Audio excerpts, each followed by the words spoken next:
All right, let's get straight into those headlines and more. Media writer for The Australian, Sophie Ellsworth, joins me, and Deputy Executive Director of the Institute of Public Affairs, Daniel Wild. Well, Daniel, we talked about those rumours in relation to negative gearing last week. We know we've got family trusts absolutely on the table, negative gearing again this week. Now there's talk about removing the discount in relation to capital gains taxes.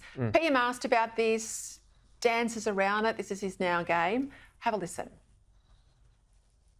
Well, we've entered the twilight zone officially now. What we have before us is real legislation, and what we have now is the Shadow Treasurer asking for details about things that are only happening in his head, Mr. Speaker. They're only happening in his own conversations. Order. With himself. You know better than me, mock humour, bluster, when they don't answer the question in a straightforward way, it's on the table.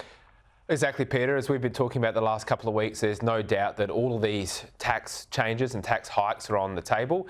And what is becoming abundantly clear is that this is turning into a very old Whitlam-style tax and spend government. They believe that you can only make one group of Australians better off by making another group worse off. It's a very divisive economic agenda. We know they have a divisive cultural agenda. We saw that with the voice to Parliament. 60% of Australians voted no, including, by the way, 40% of Labor voters who voted no on the referendum. And as we discussed last week, where's the leadership for the future of the nation? There's no discussion about economic growth. If you grow the economy, everyone's better off. You also get more revenue as a government, so that helps the budget bottom line.